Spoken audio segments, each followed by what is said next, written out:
Hello friends, welcome my channel Sri cooking சமையலசி. இன்றைக்கி ரொம்பவே சூப்பராக ஹெல்த்தியான ரெசிபியோட உங்கள்கிட்ட வந்திருக்கேன். என்னென்னு பார்க்குறீங்கன்னா, பெப்பர் ரைஸ், அதாவது மிளகு சாதம் அண்ட் உருளைக்கிழங்கு வறுவல். ரொம்பவே டிஃப்ரெண்ட்டாகவும் டேஸ்ட்டு ரொம்பவே அட்டகாசமாக இருக்கும். நீங்கள் யாருக்குனாலும் லஞ்ச் பேக் இது வந்து கண்டிப்பாக கட்டி கொடுக்கலாம். வீட்டுக்கு ரிட்டர்னே வராது, அந்த அளவுக்கு எல்லாமே காலியாகி வரும். ரொம்பவே சூப்பராகவும் இருக்கும், டேஸ்ட் அட்டகாசமாக இருக்கும். ஸோ இதை வந்து நான் எப்படி ப்ரிப்பேர் பண்ணன்றதை தொடர்ந்து வீடியோ பார்த்துட்டே வாங்க. நடுவில் எங்கேயுமே ஸ்கிப் பண்ணாதீங்க. தொடர்ந்து வீடியோ பார்த்துட்டு வந்து உங்களோட ஃபீட்பேக்கை என்னோட ஷேர் பண்ணிக்கோங்க. வாங்க, நம்ம ரொம்பவே டேஸ்டியான பெப்பர் ரைஸ் அண்ட் உருளைக்கிழங்கு வறுவல் எப்படி செய்யலான்றதை இந்த வீடியோக்குள்ளே போய்ட்டு பார்த்து தெரிஞ்சுக்கலாம். வாங்க, வீடியோக்குள்ளே போயிடலாம். ஃபஸ்ட் வந்து நம்ம மிளகு ரைஸ் செய்ய போகிறோம். இதுக்கு வந்து ஃபஸ்ட்டு கடாய் வச்சுக்கோங்க.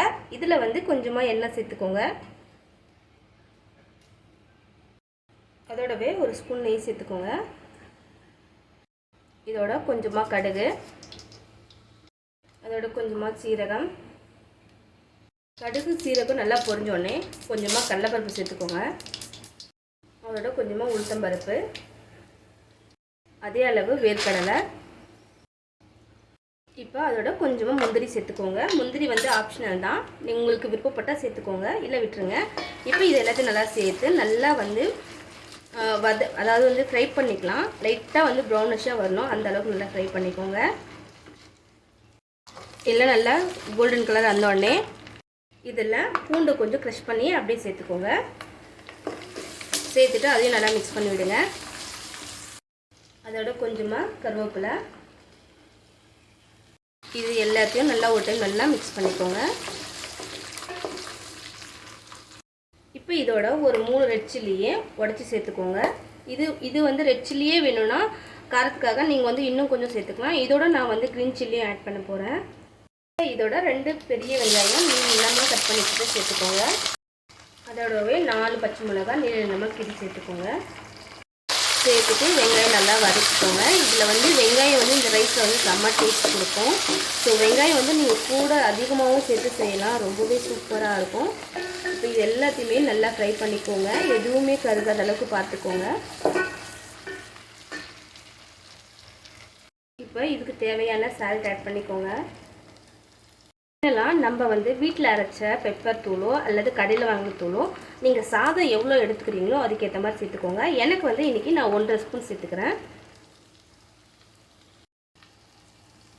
சேர்த்துட்டு இந்த பெப்பர் நம்ம சேர்த்த உடனே நல்லா வந்து மிக்ஸ் பண்ணி கொடுங்க.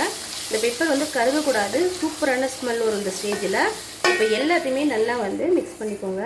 இதில் வந்து ஆப்ஷனல் நீங்கள் மஞ்சத்தூளும் சேர்த்து செய்யலாம், ரொம்பவே நல்லாயிருக்கும். நான் மஞ்சத்தூள் போடாமல் இந்த பெப்பர் வாசம் வந்து ரொம்ப நல்லாயிருக்கும் இல்லையா, அதனால் மஞ்சத்தூள் போடாமல் அப்படியே ஆட் பண்ண போகிறேன். நல்லா மிக்ஸ் பண்ணி கொடுத்துக்கோங்க. இப்போ இதோட நம்ம வடித்து வச்ச சாதத்தை சேர்த்துக்கோங்க. சேர்த்துட்டு நல்லா மிக்ஸ் பண்ணி கொடுங்க. நல்லா வந்து இந்த ரைஸும் நல்லா சூடு ஏறணும், அந்த மசாலாவும் சாதத்தோடு நல்லா மிக்ஸ் ஆகணும், அந்த அளவுக்கு வந்து நல்லா ஃப்ரை பண்ணிக்கலாம். இப்போ பார்த்தீங்கன்னா சாதம்லாம் நல்லா மிக்ஸ் பண்ணிட்டேன், நல்லா உதிரே இது மாதிரி வந்திருக்கு. ஸோ இது வந்து நீங்கள் இந்த டைமில் வந்து காரம் அதிகமாக இருக்கான்னு பார்த்து செக் பண்ணி இன்னும் கொஞ்சம் ஒயிட் ரைஸ் மிக்ஸ் பண்ணிக்கலாம், எனக்கு கரெக்டாக இருக்குது. ஸோ அடுத்து வந்து நம்ம உருளைக்கிழங்கு ட்ரையாக எப்படி வறுக்கிறதுன்றதை பார்த்துடலாம். அடுத்து கடாய் சூடுனே கொஞ்சமாக எண்ணெய் சேர்த்துக்கோங்க. இது வந்து உருளைக்கிழங்கு வறுவலுக்கு. இப்போ இதோட கடுகு சேர்த்துக்கோங்க. கடுகு உடைஞ்சதும் ஒரு கொத்து கருவேப்பிலை சேர்த்துக்கோங்க. இதோட கொஞ்சமாக பூண்டு சேர்த்து தான் நம்ம செய்ய போகிறோம். இதையும் பாருங்க நல்லா தட்டி எடுத்துக்கோங்க. இந்த உருளைக்கிழங்குக்கு நல்ல ஒரு ஃப்ளேவர் கொடுக்கும். இது நல்லா ரோஸ்ட் பண்ணிக்கோங்க. இந்த பூண்டு வந்து எண்ணெயிலே நல்லா வந்து ரோஸ்ட் ஆகிடணும், அப்போ தான் வந்து ஸ்மெல்லும் நல்லாயிருக்கும், டேஸ்ட்டும் வேறு லெவலில் இருக்கும்.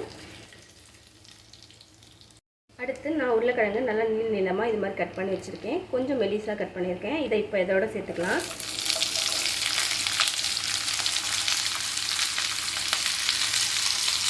சேர்த்துட்டு நல்லா மிக்ஸ் பண்ணிக்கோங்க.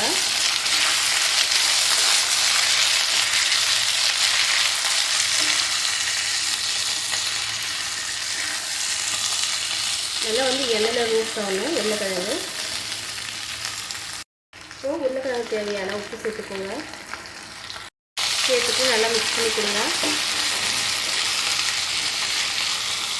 இதோட தனி மிளகாய் தூள் சேர்த்துக்கோங்க. இது மட்டும்தான் ஃப்ளேவருக்கு. அந்த சாதத்தோடு நம்ம சாப்பிடும்போது ரொம்பவே சூப்பரான டேஸ்ட் கொடுக்கும் இது. ஸோ இது மட்டும்தான் மசாலா நம்ம இதோட சேர்க்க போகிறோம். இப்போ ட்ரையாக வந்து இதை வறுத்து எடுத்துக்கலாம் உருளைக்கிழங்கை.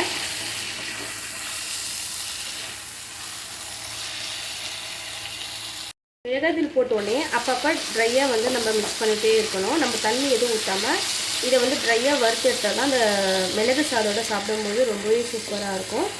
இது மேலே வந்து நீங்கள் எந்த மூடியும் மூடாமல் அப்படியே நம்ம வறுத்தோம்னா நம்மளுக்கு வந்து அந்த கிரிப்ஸ்னஸ் கிடைக்கும், கிரிப்ஸியாக கிடைக்கும். ஸோ அதனால் வந்து பார்த்திங்கன்னா நீங்கள் எதுவுமே மூட தேவையில்லை. இப்படியே வந்து கொஞ்ச நேரம் விட்டு நல்லா மிக்ஸ் பண்ணி கொடுங்க. நல்லா சூப்பராக நம்மளோட உருளைக்கிழங்கு வறுவல் வந்து ரொம்பவே சூப்பராக ரெடி ஆகிடுச்சு. ஸோ இப்போ வந்து ஒரு பிளேட்டுக்கு மாற்றிட்டு அப்படியே சுட சுட சாப்பிட்லாம். ஸோ அவ்வளோதான், ரொம்பவே சூப்பராக கமன்னு வாசனோட பெப்பர் ரைஸும் அந்த உருளைக்கிழங்கு வறுவலும் ரெடி ஆகிடுச்சு. ஸோ ரொம்பவே சிம்பிளாக லஞ்ச் மெனு இதே மாதிரி ட்ரை பண்ணி கொடுங்க. ரொம்பவே ஹெல்த்தியும் கூட, டேஸ்ட் வந்து வேறு லெவலில் இருக்கும், அதுவும் ரொம்பவே டிஃப்ரெண்ட்டாக இருக்கும். ஸோ தொடர்ந்து வீடியோ பார்த்துட்டு இருந்த என் நண்பர்கள் அனைவருக்குமே ரொம்பவே நன்றி. ஸோ தொடர்ந்து இதே மாதிரி சப்போர்ட் பண்ணிகிட்டே இருங்க. நெக்ஸ்ட் ஒரு இன்ட்ரெஸ்டிங்கான வீடியோவோட உங்களை வந்து மீட் பண்ணுறேன். டேக் கேர், தேங்க்யூ, பாய்.